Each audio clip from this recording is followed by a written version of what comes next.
I think that fundamentalists and atheistic scientists have the same problem. The fundamentalists, so we could say the Christian fundamentalists in the US, make the proposition that biblical stories, we'll call them mythological stories, are literal representations of the truth. And that might be true depending on what you mean by literal. But what they mean by literal, or what they attempt to make literal mean, is that they're in the same category as scientific facts. Because they don't have the idea that there are different ways of approaching truth, and that truths can serve different purposes. They don't have a sense that your definition of truth is actually something like a tool rather than an ontological statement about the reality of the world. And so the fundamentalists basically make the proposition that the idea that God created the world in 6 days 5,000 years ago is literally true. And they get the 5,000 year estimate, by the way, by going through the genealogies in the Old Testament and adding up the hypothetical ages and figuring out, you know, how long before Moses Adam lived. And some bishop did that back in the, I think it was in the mid 1800s. I might be wrong about that, but it was somewhere back about that time. And more or less that's been accepted as canonical fact ever since.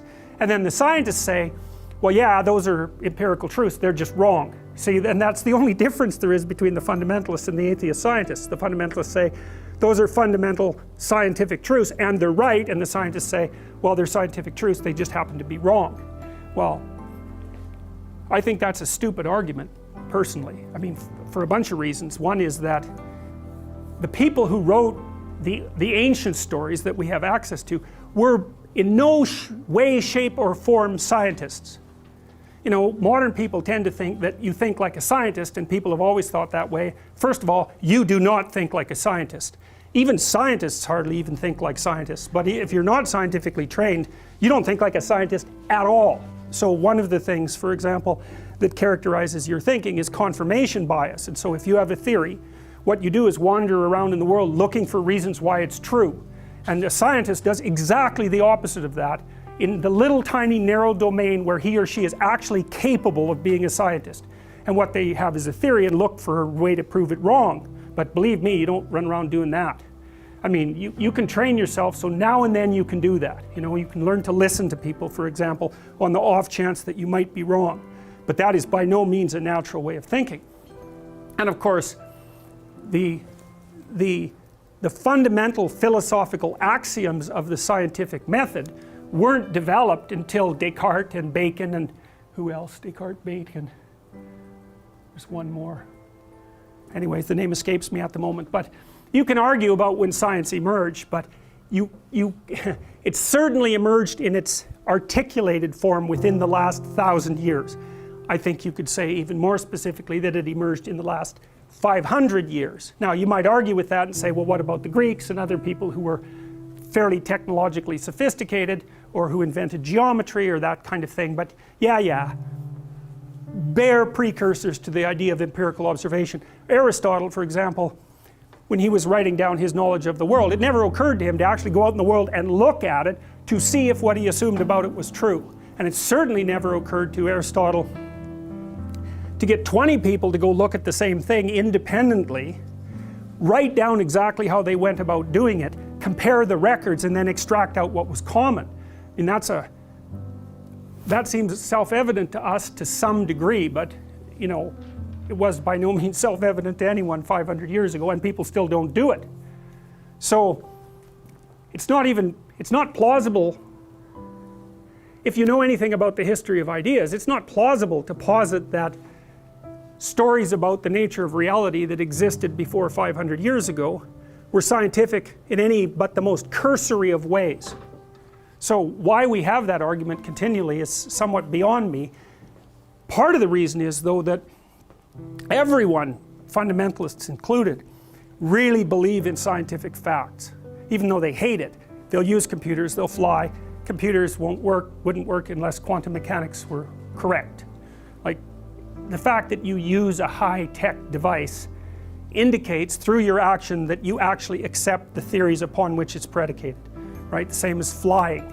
same as anything you do in a complex technological society. You're stuck with it. You're reading by the lights. Do they work? Yeah, they work. Well, so it's really hard for people who are trying to hold on to a way of looking at the world that appears to contradict the scientific claims when everything they do is predicated on their acceptance of the validity of the scientific claims. It's really problematic for people, and it's problematic in a real way, I think, because one of the problems with the scientific viewpoint is it doesn't tell you anything about what you should do with your life. It doesn't solve the problem of value at all. In fact, it might make it more difficult, because one of the fundamental scientific claims, roughly speaking, is that every fact is of equal utility, at least from a scientific perspective, right? There's no hierarchy of facts. It's not exactly true, because you can think of one theory as more true than another, but that boils down to saying that it's more useful than another. So I don't think that that's a really good exception.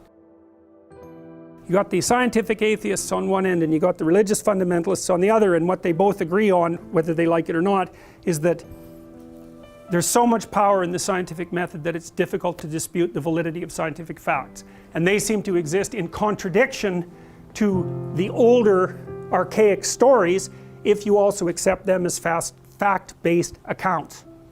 So what do we do about that? Well, if you're on the scientific atheist end of things, you say, well, those old stories are just superstitious science, second-rate, barbaric, archaic forms of science. You just dispense with them. They're nothing but trouble. And if you're on the fundamentalist side, you say, well, we'll try to shoehorn science into this framework, and really that doesn't work very well. It doesn't work very well with the claims of evolution, for example. In fact, it works very badly. And that's a problem, because evolutionary theory is like, it's a killer theory. And it's really, really hard. And like, it's not a complete theory, and there's lots of things we don't know about evolution, but, you know, trying to hand wave that away, that's not going to work without dispensing with most of biology. So that's a big problem. So here's another way of thinking about it. You don't just need one way of looking at the world. Maybe you need two ways of looking at the world, and I'm not exactly sure how they should be related to one another, like which should take precedence under which circumstance. But one problem is, what's the world made of? You know, what's the world conceptualized as an objective place made of? And the other is, how should you conduct yourself while you're alive? And there's no reason to assume that those questions can be answered using the same approach. I mean, physics has its methods, and chemistry has its methods, and biology has its methods. So a method for obtaining the truth can be bound to a domain. So why would we necessarily assume that you could use the same set of tools to represent the world as a place of objects and to represent it as a place in which a biological creature would act? I mean, anyways, I'm suggesting that we don't view it that way, that we have two different viewpoints. Maybe they can be brought together, although it's not obvious how, but that it's not a tenable solution to get rid of one in favor of the other. And I think the reason for that is that you need to know how to conduct yourself in the world. You have to have a value system. You can't even look at the damn world without a value system. It's not possible. Your emotional health is dependent on a value system. The way you interact with other people is dependent on a value system. There's no getting away from it. And you say, well, there's no justification for any value system from a scientific perspective. You're going to draw that conclusion that no value system is valid. Where the hell does that leave you?